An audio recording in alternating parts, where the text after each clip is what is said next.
Welcome everyone. Today on the podcast we have with us Sekhar Sir. He's you all must be knowing him on Twitter by the handle of @learning11. Welcome on the podcast, sir. Can you just give a brief intro about yourself to the viewers who don't know you? Thank you, Jay. And then please don't call me sir, right? So just Shekhar is good enough. Yeah, Um, sure. so like you mentioned, I have a different handle on the Twitter, but my name is Shekhar Kadiala. Yeah, Um, so a quick intro about me. I'm part of the technology industry. yeah, IT industry. Yeah, so I work in the technology industry, especially in the data governance space right now Uh-huh, for the last couple of years. uh-huh. I've been in the industry for almost, in fact, a little more than 20 years now. So it's been a Wow, long journey, right? So wow. kind of covered the whole, I can't say whole 9 yards, but probably the 7 yards of the technology space. Yeah, So that's been happening. Right now, I work for a pharma company wow. in the technology space, but for a pharma company. Uh-huh. So that's on what I do full time. Yeah, So I did my computers degree before I took up this job. So that's how the computer story started. yeah, So for the last few years, obviously started getting more and more interested into the equity space, right? yeah. Uh, but before to that, I was primarily day-to-day work, and then work used to keep me busy for 15, 16 hours a day. Wow. And I don't know, Jay, if you have come across this 18-hour email that one of the CEOs wrote, and then lots of guys are Oh, yeah. I think it was written by Shantanu, Shantanu. Shantanu, He's the right, founder of Barber Shop. right. Yeah, So yeah. I think there were some people who were supporting it, and there were a lot of backlash also saying, how can you say something like this? It is Correct, systemic work-life balance and all that. correct. But I am from that generation who believes you need to put those many hours. I mean, not literally 18 hours, but Yeah, good hours to yeah, go a little above and beyond, yeah. because that helps you to have a longer Correct. and better career, Correct, right? correct. I will also give you my own example, right? Like because not 18 hours, but at least you should put in consistent hours, right? Like for example, you're putting consistently 10 to 12 hours each day to learn Right. about a new topic. If you do that consistently for at least a month or so, I think should be you will be in pretty good place, right? You would have learned a lot of things, new skills, right? Uh, Exactly. yeah, and if you do that in start of your career, right, the one that the CEO was mentioning, that would be very beneficial, right, because those are the skills that you will use for your whole life, right? Whole life. Exactly. Right. Yeah, So that's how my life was. yeah. Right. But so now, obviously, now that I've spent enough time, so this is the time where I start doing a bit of work Equity. balance, etc., because I can focus on different things, Yeah, right? So that's briefly my intro. So I had the opportunity to live in US for a few years, so that helps me understand, when yeah. we talk about the economy or the recession or all those things which are happening right now in social media, it's relatively easier for me to connect the dots because, Yeah, I have had those experiences in the past. got it. Fantastic, sir. Tell us about more about your early academic education. So you mentioned you did your software engineering. What was that experience like, and what inspired you to do software engineering in the first Oh, place? it was pretty simple, man. See what happened. I think so. When my generation was in school, the Uh-huh. number of jobs which were available were very few. Yeah. When was this time, sir?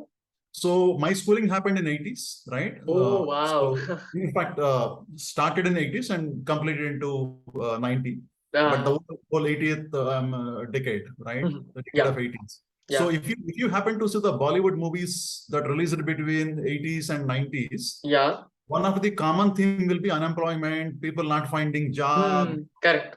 You'll see Anil Kapoor, Jackie Sharaf, all these guys, doing that kind of a characters. That's the reality. That was the real India back then. Yeah. So I think the whole door opened up when Mr. P.V. Narasimha Rao government opened the economy for external companies, External right? funds. Yeah. So that's when the whole thing started in 91, 92. And hence, when we were in college, even though the country was opened in 91, 92, the development hasn't really started right away. It took few years, right? Yeah. So thereby the goal that at least my generation used to have is to study well and find a job. Hmm.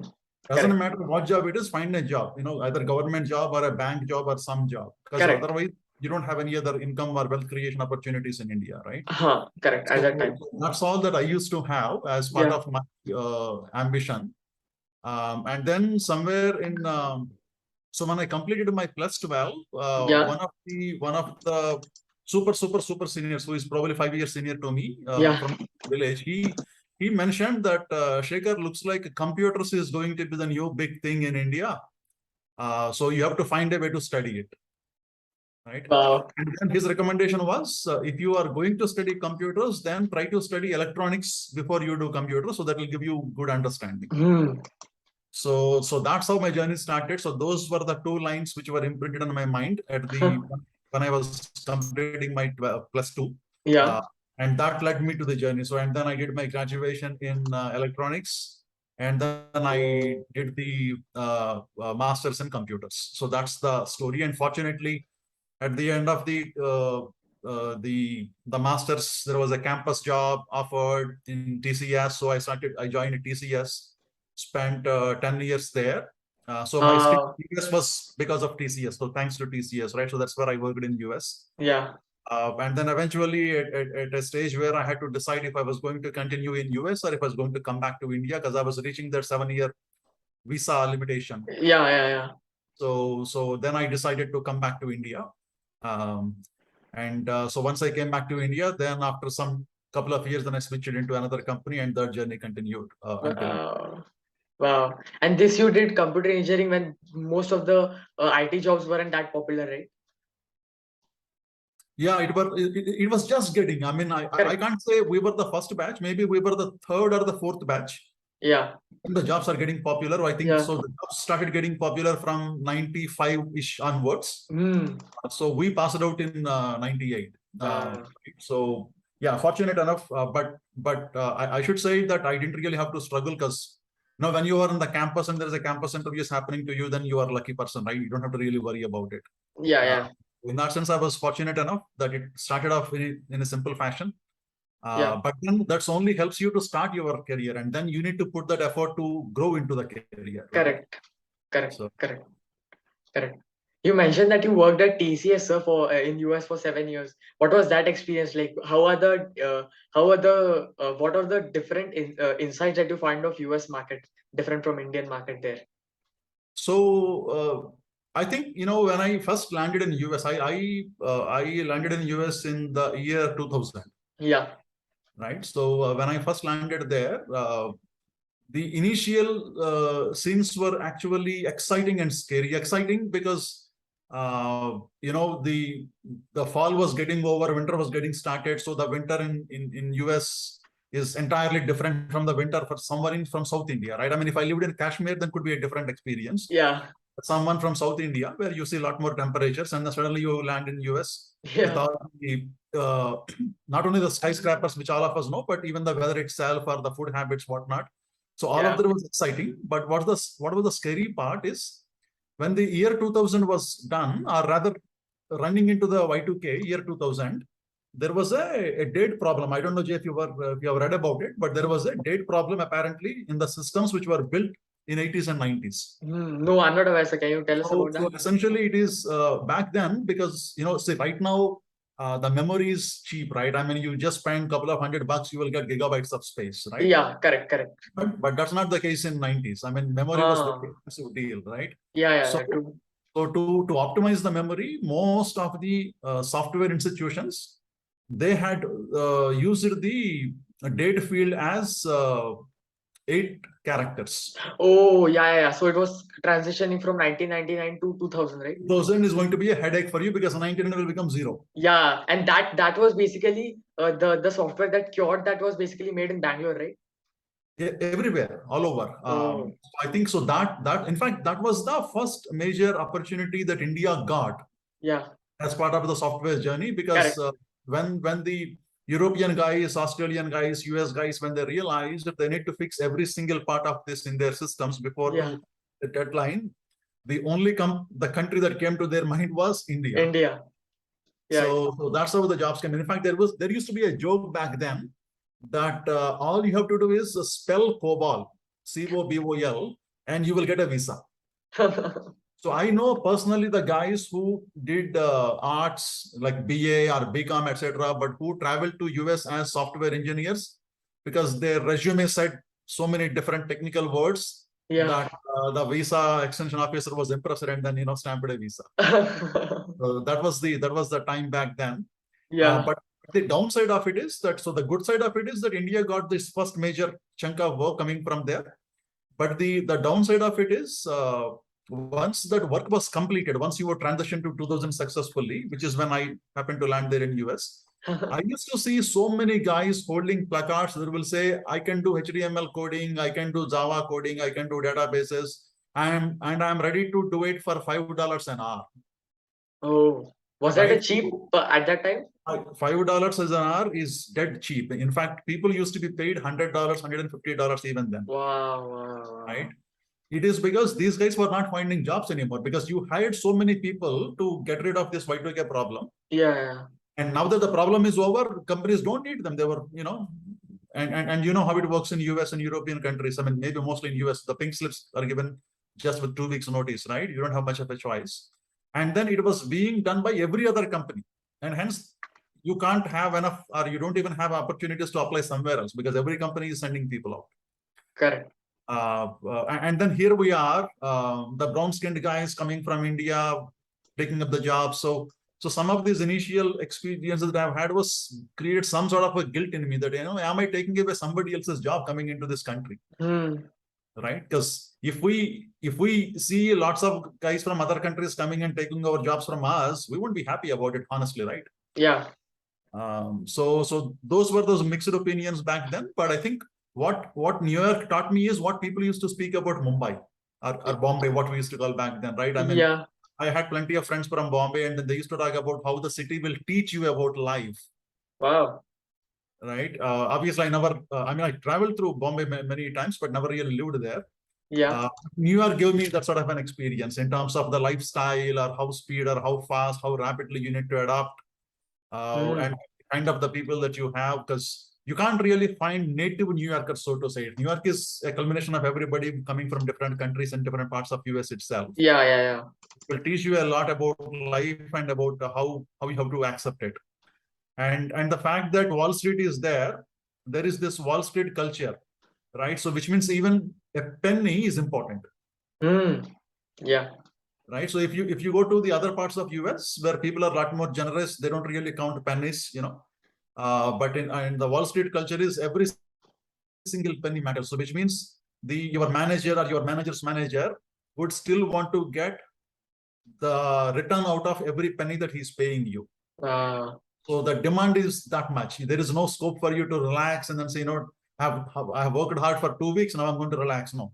The hard is going to continue for the rest of your life as long as you are working in one of those Wall Street companies. So those were some of those pieces. I think, I was fortunate enough to land there in New York. Many of my friends actually ended up in Colorado, and some of them ended up in Kansas City, etc., where they used to say life was much more cooler, much more easier.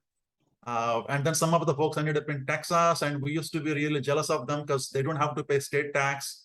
Yeah. A lot of parameters. Yeah. Whereas New York, the taxes are high, the demand is high, and then the pressure is high. But when I look back now, I think I was blessed to be in that environment. Yeah. Right. That helped me learn things much faster than what it might have otherwise taken had I had a more easy life. Yeah. Got it. How is consumer patterns or consumer insights different from the consumer market different from US and India, sir? Like, what are the differences you see? Like the consumer mindset? There is huge difference, right? I mean, there used to be a popular joke when we were there. I mean, I don't know if it is still there or not. The joke is, or rather, before I talk about the joke, let me state some facts. Yeah.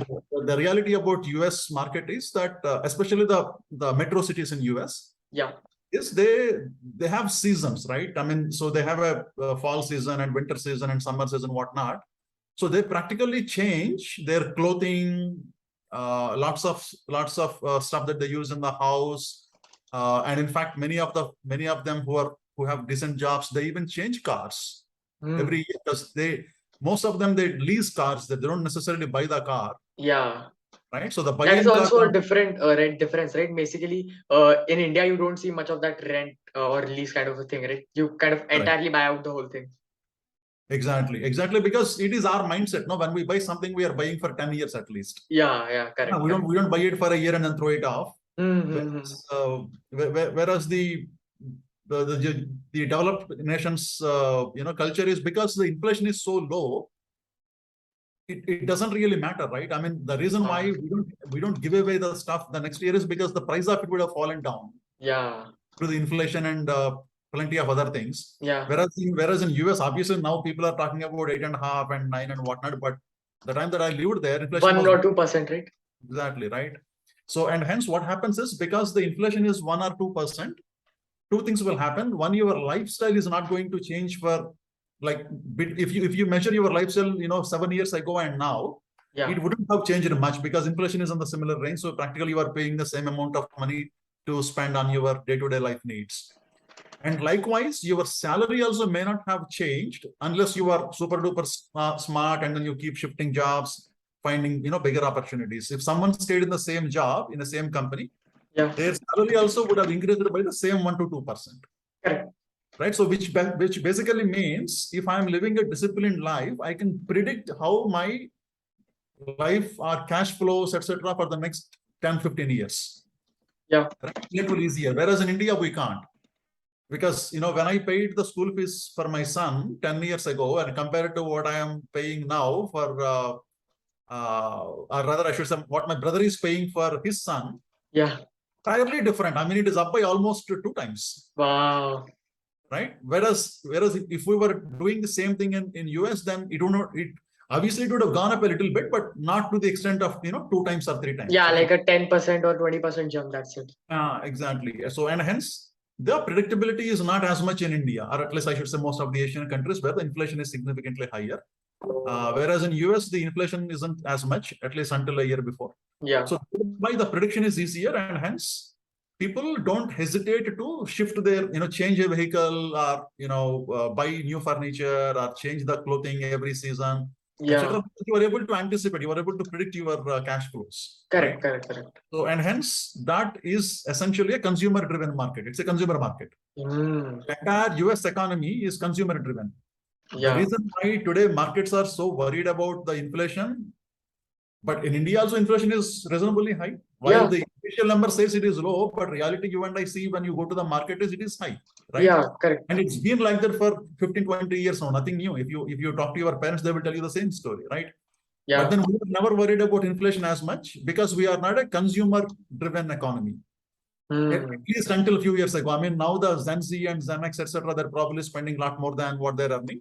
Yeah. But if you look at my generation or my next generation, we are still a savings-driven economy, Correct. right? So we think about savings first, and then we spend after that. Mm. Whereas if you look at US or some of the European countries, they're a consumers based. So they consume first, and then whatever is left, they'll keep it. But there is a pretty good chance most of it won't be left. They continue to spend it. Yeah. So, and Correct. because you keep spending it, your economy keeps flourishing. Because see, I mean, if I buy a car today, I'm not going to worry about buying another car until next 7, 8 years at least. Yeah. Right? Yeah. Whereas imagine if it was a leasing concept where I keep changing every year, Mm. then the number of cars you need to manufacture and the number of ancillary parts that you need to manufacture for supporting those cars continue to Yeah. go. Yeah. Right? Yeah. Correct. Hence economy starts flourishing. So the reason why everybody is worried about the inflation now is, what if it pushes solid brakes on the consumption pattern of the people, Mm. right? So there could be two things out of it, right? So one, people might think, you know what, I'll just be cautious for the next 6 months, and then I will start spending again. So your economy will take a hit only for 6 months. Yeah. But what if certain percentage of the population start thinking, you know what, this inflation might be killing me. I think I need to control my expenses and spend for the next 3 years.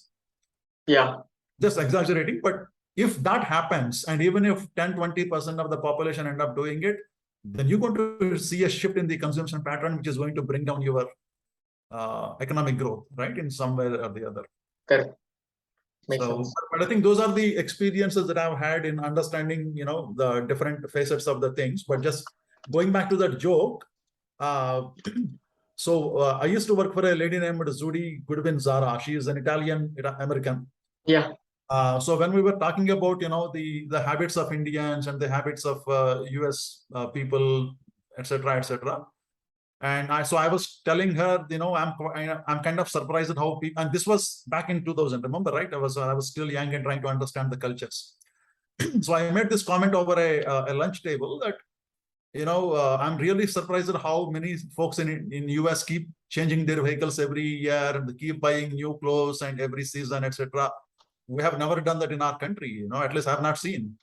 And then she cracked a joke saying, Shekhar, you are being too gentle. You were talking about changing clothes and cars every year. Here, some of us change our husbands every year. Mm. Right? I mean, she mentioned that in a funny way, but that's the lifestyle. So it's the lifestyle that you have and Yeah. something you accept, right? And then there is a popular joke that you might have heard, where a lady telling a man, honey, your kids and my kids are playing with our kids. Right? So basically, two guys who probably are divorced from the previous marriages now got married, and they have, the kids coming from previous marriages, whatever, etc. But the reality is, when you look at some of these simple tidbits of life, then you can differentiate how the life is different. I mean, there is nothing right or wrong about it, right? It's different, that's all. Correct. It's culture that they have, we need to accept and respect, and the culture that we have, which we need to accept and respect. But what kind of this taught me is, if you look at the journey of Indian lifestyle in the last decade or so, we are slowly shifting towards it. Yeah. Spending more now, how many times do I remember my parents taking me to a hotel? Yeah. No more than once or twice in the entire year.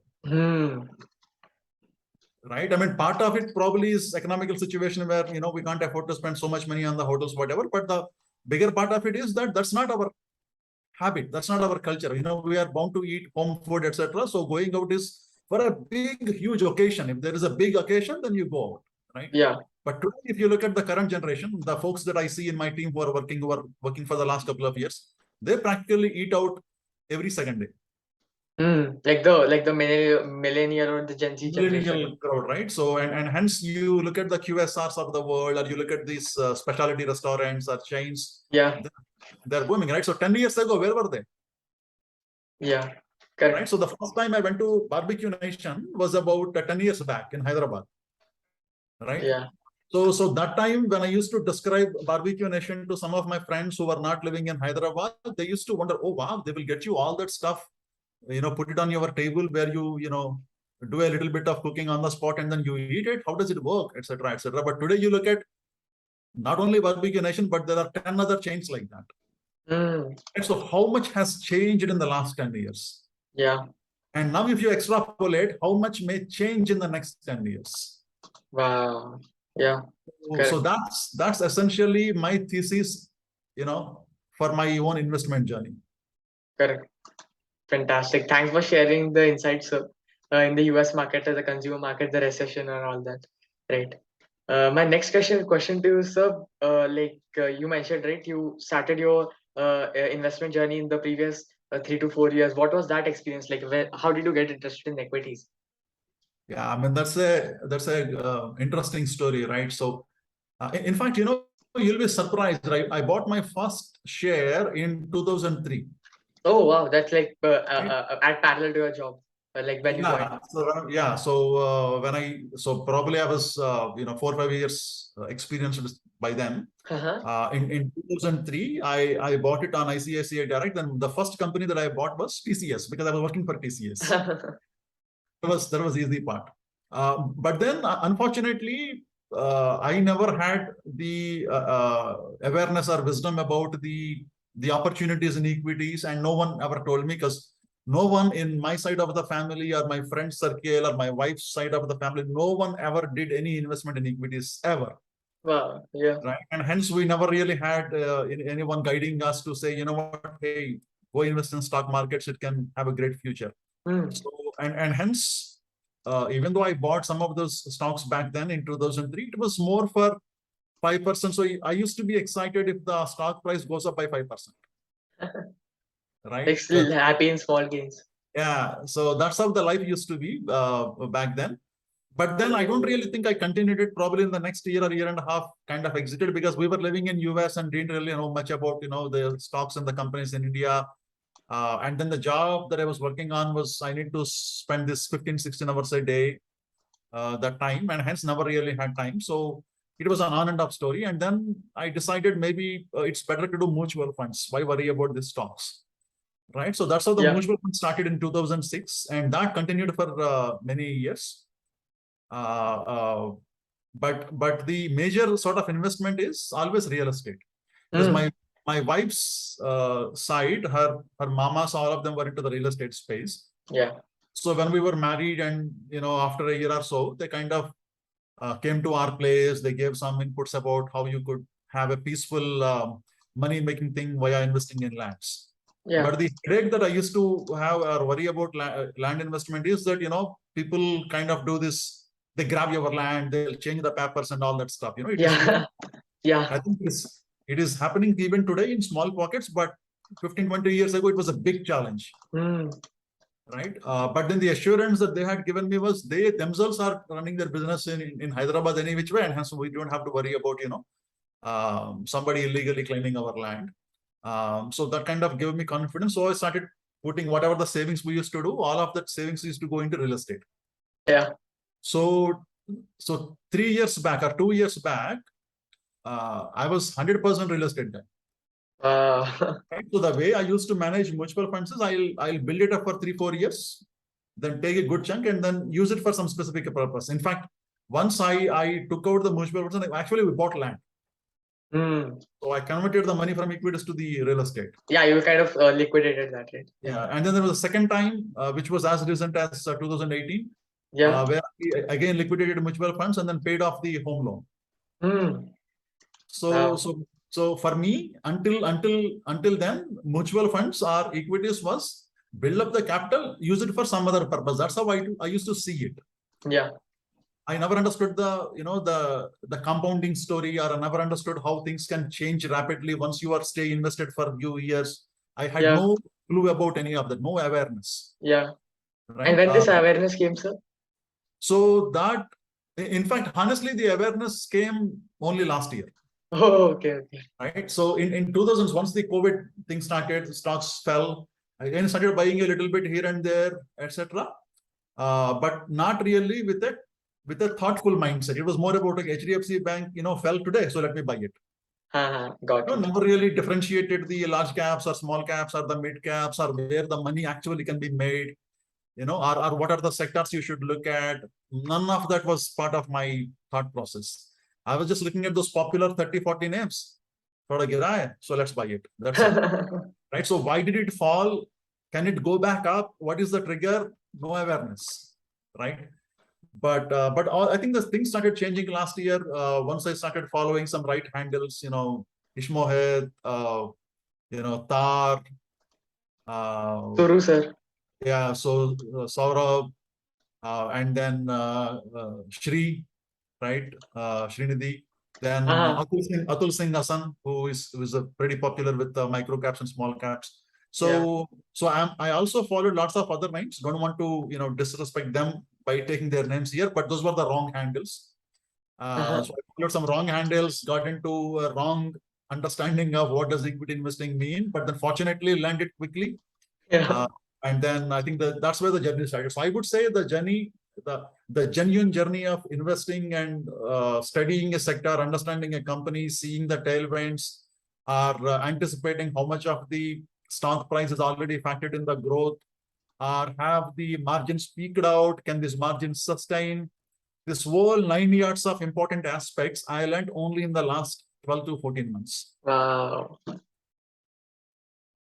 So not before to that, right? So I think that's where the journey with associating with the right people actually helps you. So because when you spend those good couple of hours watching a SYC video or scientific investings video or reading some tweets from Atul Singh, Hassan, or following a thread that Tar writes, those 30 minutes, 40 minutes, 1 hour kind of effort will teach you the things that you would otherwise have to spend months in picking up. Correct.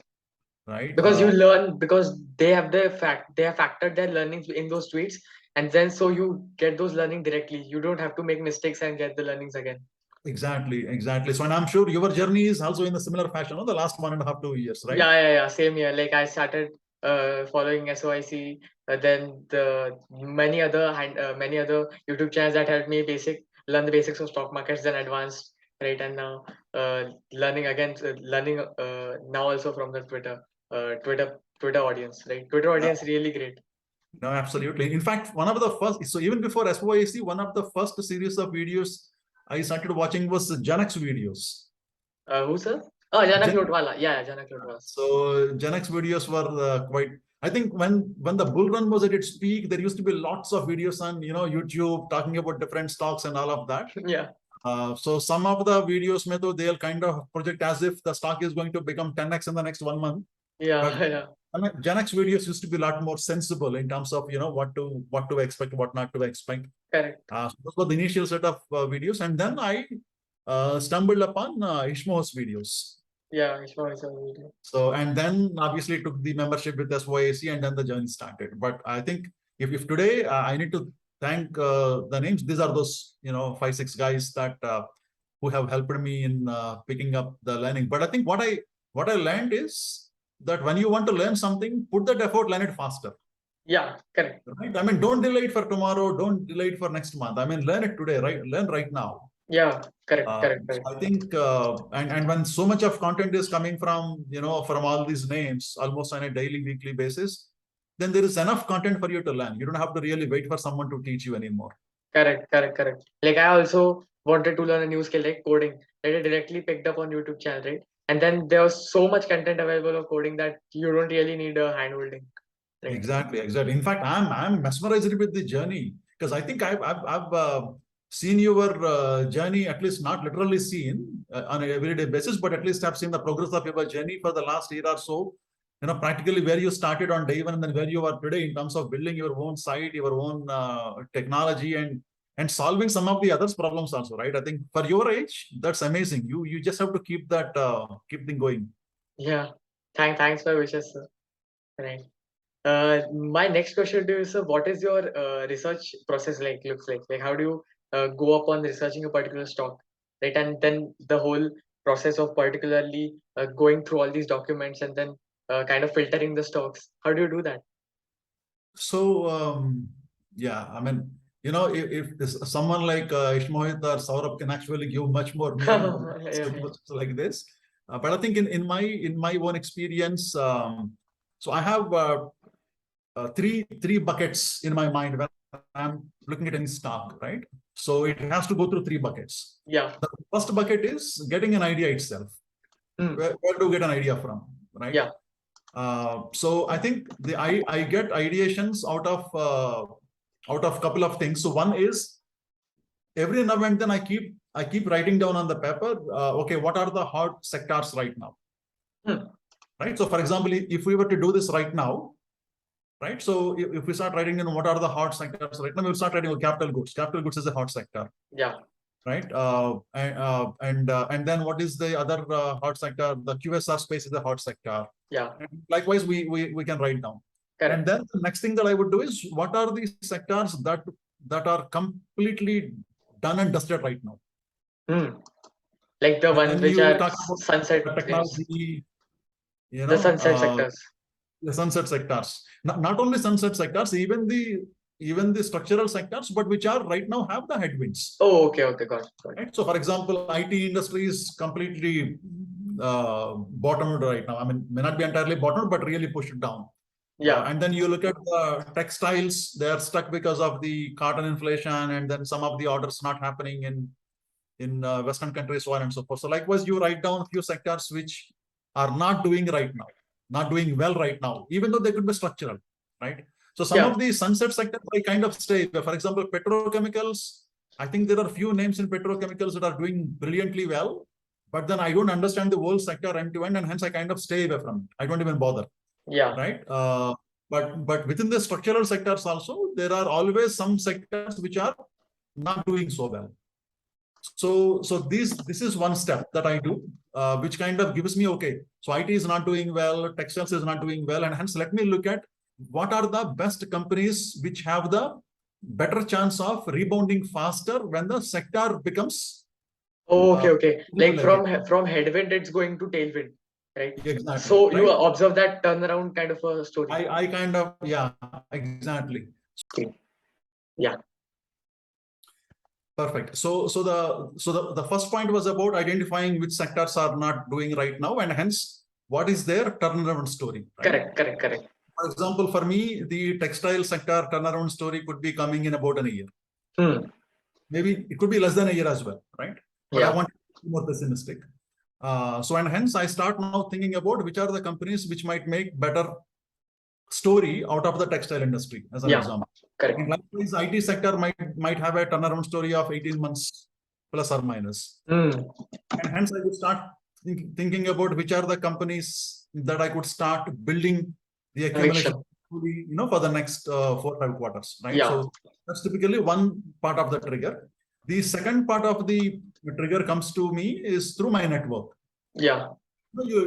So I'm part of like I was saying, part of SYC group as well as scientific investing, where you keep looking at different ideas, and sometimes the idea may not necessarily be a stock name directly, could be about a discussion that is happening, and then you start discussing, you start wondering, okay, which companies can benefit out of this. Yeah. Like a particular trend, and then you can see what are the beneficiaries of this trend. Exactly, Yeah. right? So for example, one of the point that someone made, I don't know if it was on Twitter or maybe one of these groups, was the gas prices, because the gas prices are significantly high in Europe now. Yeah. So they won't be able to obviously get all that required that is for the manufacturing part, and hence the glass making industry in Europe might suffer. Hmm.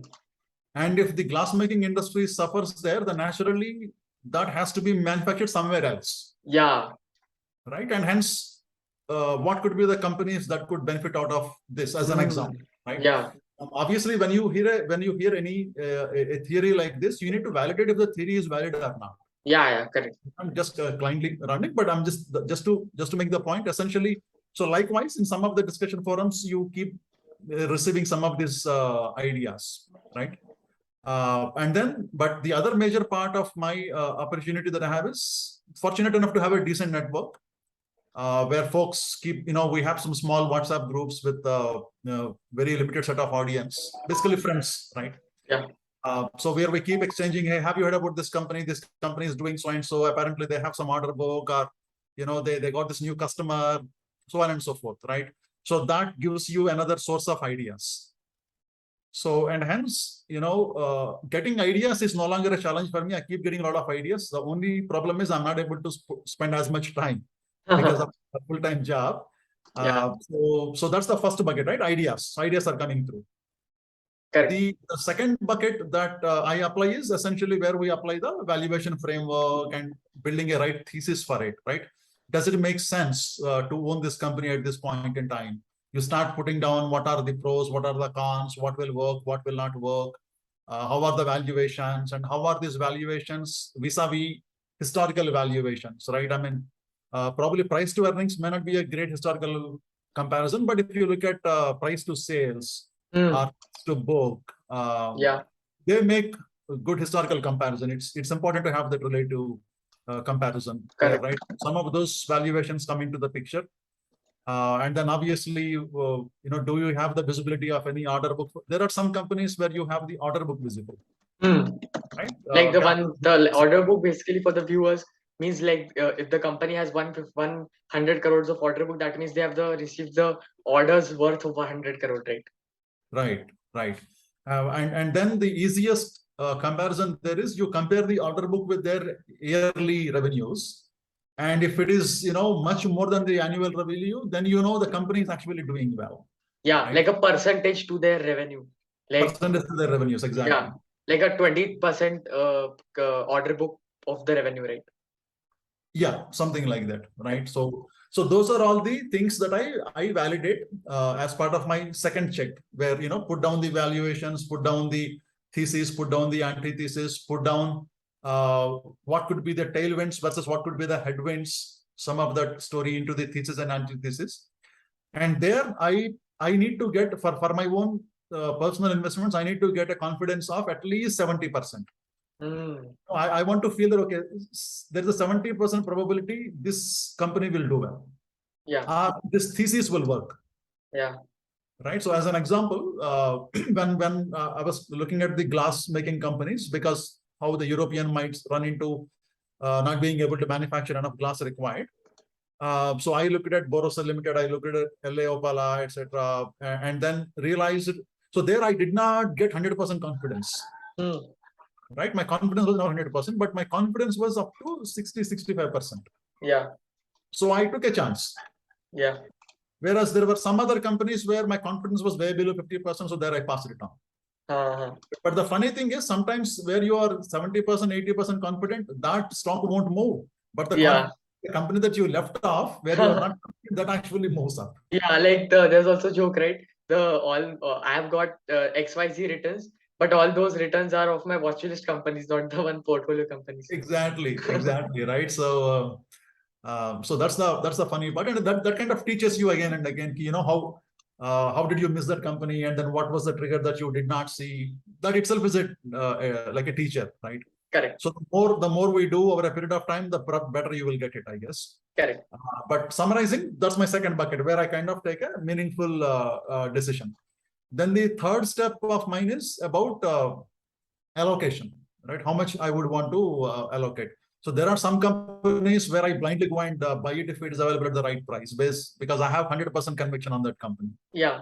But there are some companies where you don't have as much visibility, especially when you look at some of the micro caps or small caps. Yeah. Some of the companies don't have the con calls, there is no PPT, and annual reports are half-baked. Annual report looks like a compliance document. It doesn't really talk about business anywhere. Yeah. Like they have to do it, hence they have done that.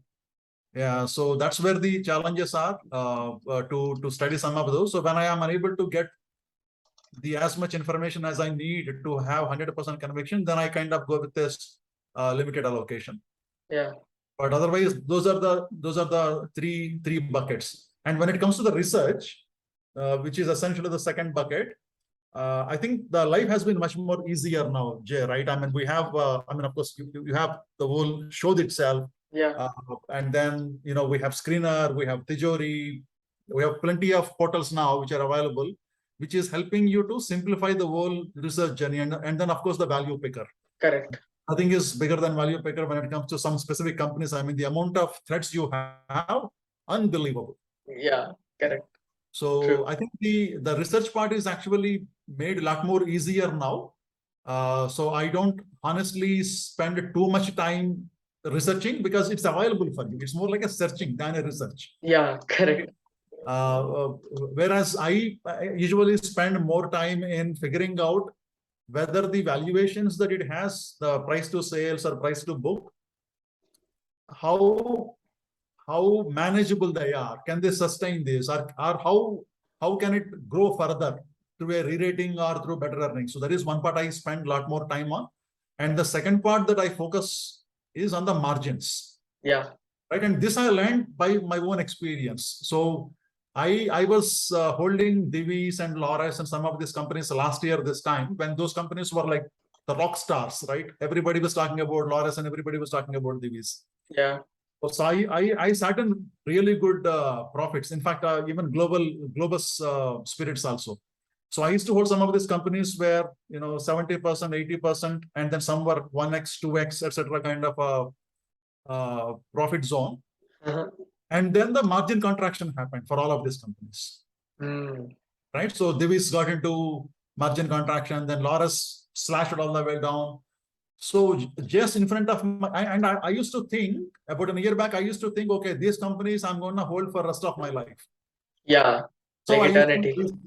I used to think, because you look at Divi's management, you look at Laurus management, then, they are the top-notch management, so they can't do anything wrong with the company. So I will hold this company for the rest of my life. And then, 6 months later, you realize that all your profits are gone. Correct. They're not there, it's gone. So So then the question that came to me as a self-learning was, the management did not change, company's image did not change, but the profits vanished. So why? And that's why it led me to the margin story, where I discovered myself that margins are, if the margins are not sustainable, doesn't matter how good a company it is, you should never put your money into it. Correct. Right. So Right. in fact, I used that learning in avoiding Supriya Life Sciences, matter of fact. So Yeah. when I read about Supriya, I really liked the company. So this company is doing most of this thing is export, just like Divi's, right? Most of it is exports, and they have some niche areas really. So everything was looking super duper, but then the margins they were at about 50% when they came to IPO, and I was like, 50%. It doesn't sound well at all. I mean, it's not even realistic, right? Yeah. So I think while I may have lost money in Divis and so I should say I have not lost money, rather I lost my profits, right? Divis and Lawrence, but that learning and that experience helped me avoid companies like Supriya or some of the other names which we have seen in the recent Yeah. times. Like I would also love to give my own example, right? I had like you know that IEX euphoria, right? That Yes. happened. Yeah. Like I had purchased IEX back very earlier than that euphoria, but I purchased in the euphoria as well, right? Thinking that Ah, आगे ही बढ़ जाएगा, right? ah, Like this is like it, like this is like the next trend, right? But then I realized that even if you buy some companies at the higher valuations, right, a lot of higher valuations, they there are chances that they won't even come back to that valuation, right? And I also lost kind of profits around IEX, right? Even if I had bought at a very cheap rate, right? That learning stayed at me, right? Buying at higher valuations may not always the company price stock price may not always reach that valuation again, right? So you may yeah. completely lose your kind of profits, right? If No, you should buy exactly. it at right valuations always. Correct. Valuation is the key. I mean, right. So in fact, IEX was also one of my example, right? I bought the initial tranche at 130 something like that. So which would have been good even today, Yeah. right? For that, but then so remember the week when they made the announcement of the split, the bonus, some all of that. Yeah. Right? So and then there was this euphoria about how it is going up, suddenly 20% going up and all that. Correct.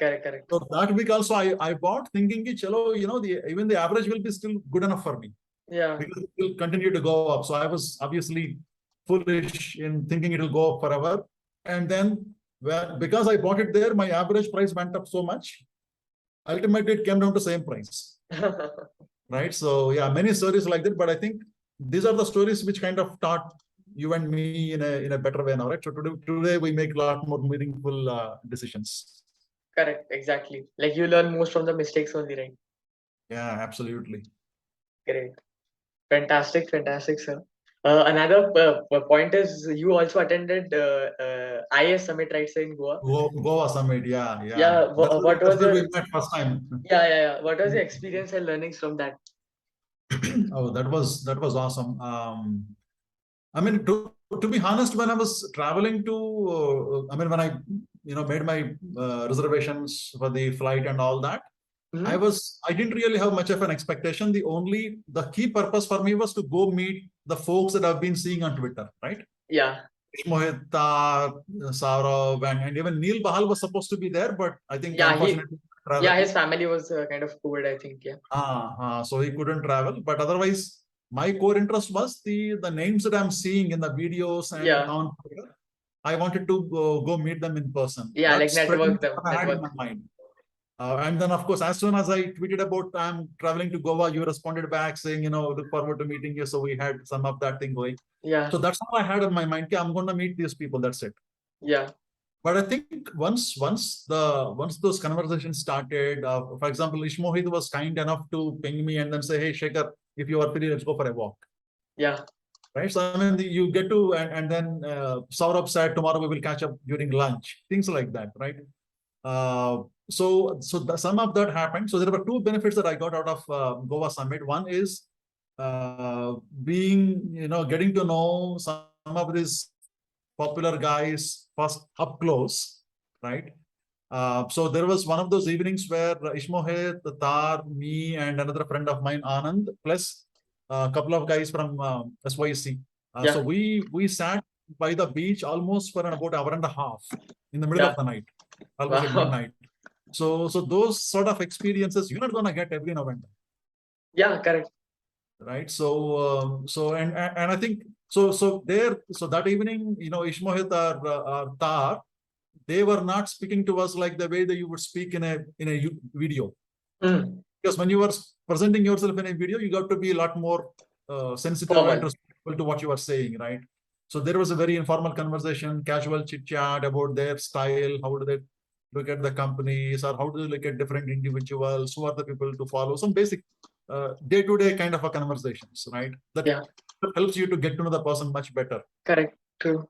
And so I mean, if at all it has to come, it has to come from Ishmohit. So I don't want to reveal stuff, but then I also learned how ethical and honest he is, Yeah.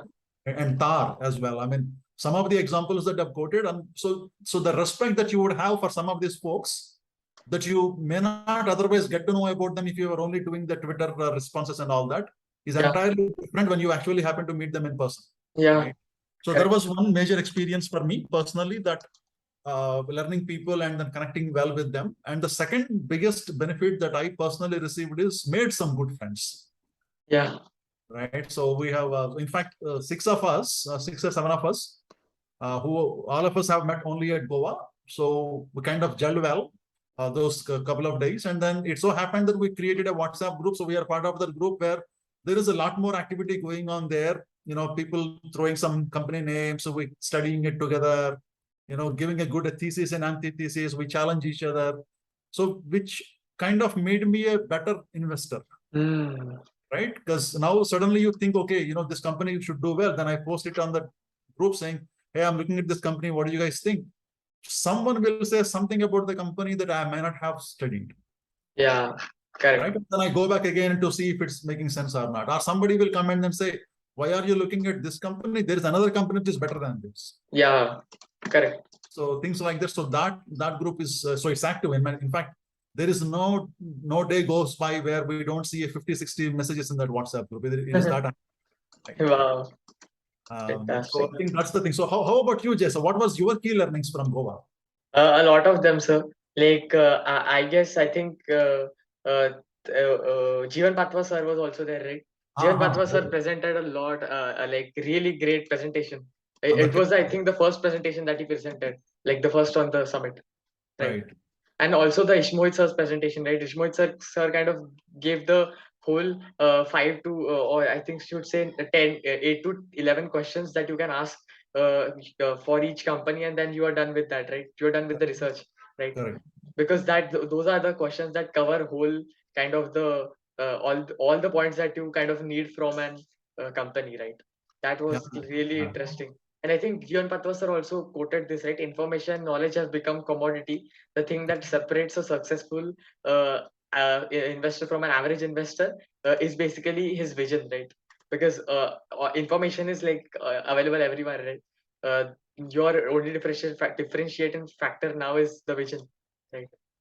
exactly. Yeah, no, I think that was awesome. In fact, uh, and then I remember, I think after, so Ishmoit's session was the last but one, and it was almost at the end of the day. As you know, we were always running an hour and a half late all the days. Yeah, correct. Well, Ishmohit brought up that energy with the presentation. I think he covered Rolex rings on that day, which has since then been, zooming any which way.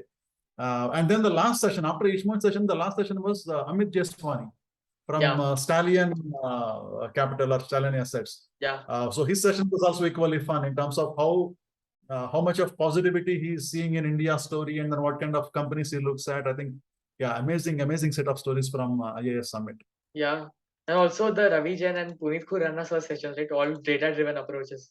Yeah, right. I mean, Ravi Jain's session was unbelievable. Really So the unbelievable. way he The was able data to point, call out, the data points Ravi Jain sir brings is like insane, right? You can't even imagine those data points. no, exactly, right. I mean, unbelievable. I was really astonished at how he was able to anticipate in November last year that, okay, you know what? I think the peak is done. Market is now going to go through some consolidation, Exactly. and then he comes back up. In July, and then says now is the time to start, Correct. and then it's going up. Yeah. I mean, so I think hats off to his data analysis. Unbelievable. Correct. Correct. And Arvind Kothari sir session was also pretty interesting about small caps, right? Right. Management. Yeah, management. I think I think the key things he keeps talking about is do as much scuttlebutt as you can do, and then focus on the management, not so much on the company itself. Because if it's a small company, I think it's even Sajal sir says the same thing. If it's a small company, it's the management that gets the job done, not necessarily your valuations or ratios or any of that, because those can change just like that, right? A big customer comes to you, the whole ratios will look beautiful. Correct. If you Exactly. lose one customer, everything will look ugly. But Yeah. what is constant is the management. If the management has the vision to keep things forward, then even if not now, even if not in the next 2 quarters, but a year from now, the company should do well. Yeah. I think Sajal sir also tweeted 2 to 3 days back, right? Management का पीछा करो, return झक मार के आएगा. Exactly. The Three Idiots dialogues. हाँ, yeah, So dialogue. Yeah. he was talking about it in similar language in the spaces that happened the previous weekend. हाँ. And then he followed up with a tweet. Yeah. So I think when you pick some of these lines or some of these pointers from the folks who've been there in the markets for years, right? Then you got to give the respect to those thoughts and then put them into your research framework. Yeah. Correct. Fantastic, sir. Learned a lot along the podcast, like 1 hour almost podcast, right?